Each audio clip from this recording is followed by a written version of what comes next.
This is Williams, and I am here to conduct my final presentation for GRC 605 for California International University.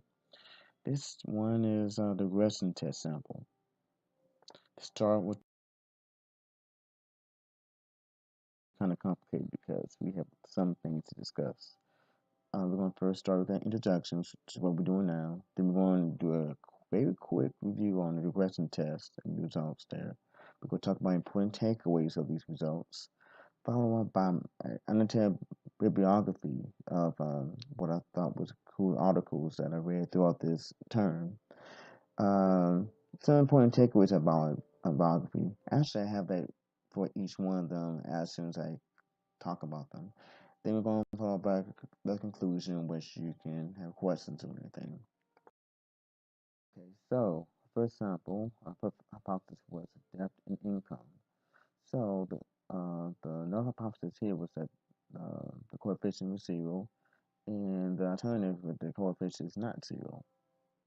So this one was interesting because this data here, our p-value was too high for us uh, to reject the null hypothesis. So let's see, the coefficient was pretty low too.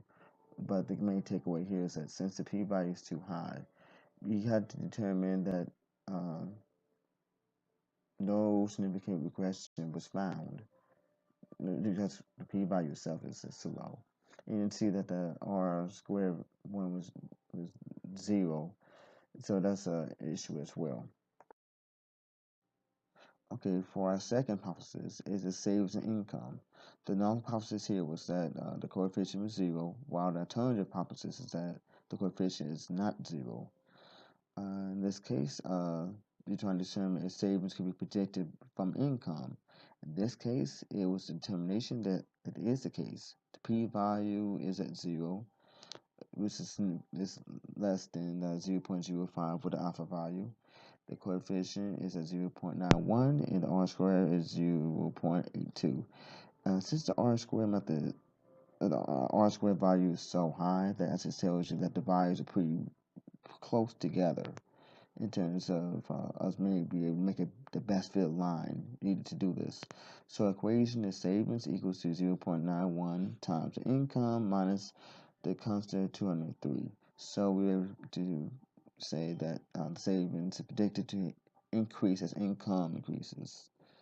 The confidence value is does not include zero. So it's a little more. All right, our last one, the third hypothesis test. The stock and savings. The null hypothesis is that the regression coefficient is zero, and then our alternative hypothesis is that the regression coefficient is non-zero. In this case, we're trying to determine if stock can be predicted from savings.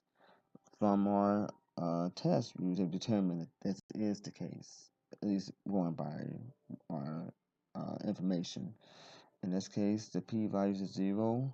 Now, this one's relationship is not strong as the other one because this one is 0.08. This means that even though there is you can still use it. It's if you put this on a chart, it's going to be a difference in terms of how far apart the points are compared to the other. In this case, the um, equation is stock equals to 0.28 times savings plus 1,007. So we predict that stock is predicted to increase as savings increases, though not significantly compared to uh, hypothesis number two. So our main takeaway is that the regression tests can be used to see if the dependent value can be predicted by the independent value. For a significant results, the p-value has to be less than 0.05. This is a common alpha value, and this is one we've been using throughout the whole term. The confidence interval cannot include zero for significant results. So if that doesn't include zero, that's actually does not support the relationship. The results here, there was no significant results between depths and savings, but there was significant found between savings and income, as well as stock and savings. It had a low p-value, confidence value that includes zero. You have to do a quick annotated bibliography of 3 articles I find interesting here. One was the social research methods, knowledge-based, and correlation. That uh, was from Him in 2006. This article went straight to a precise definition of correlation, provided a breakdown on an example in which it used data to determine if there's a strong correlation between hype and self-esteem. I found this article to be very intriguing to me, for one thing. I'm actually like on a lower end of the male's hype scale, so I thought it was kind of interesting to read how there could be a correlation between self-esteem and height. And then also, I like the fact they had a strong visual aids to kind of show you a breakdown of how to determine what correlation is, and to make it easier to me to figure out things for that week.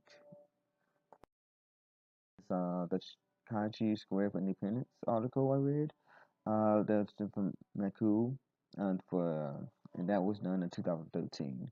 The article provides a detailed introduction of Chi-square test and discussed the exceptions that we had to set up to implement a proper test. The article went through a case study in which it was talking about the healthcare services, and it was determining where there was a significant difference between the vaccine group and an unvaccinated group. I thought the case studies are very intriguing, and I like the breakdown of how the cheese test was used, and I also like the math behind it because I'm a mathematician at heart, I suppose. So when I start seeing those numbers, I get kind of intrigued. So that was one reason why I chose this article. Uh, how to interpret R squared and assess the goodness of test here. Now this one actually, this is one of many articles I read for the final week here. But this one I discuss what was the definition of R squared values, and one reason I kind of like it because they kind of explain the limitations the S squared or R squared values have, as well as determine what would the best way to interpret it. In addition to this, I found that they had provided some very good links of how to follow the research onto the regressive model. So in general, it's a very good resource for this week. Conclusion of this week and for this term. I'd like to thank everyone who supported me this whole time. If you have any questions, you can post it on my YouTube comment bar. Thank you for being with me for the last 6 weeks, and have a wonderful year. We almost near the end now, so we made it this far. Good day.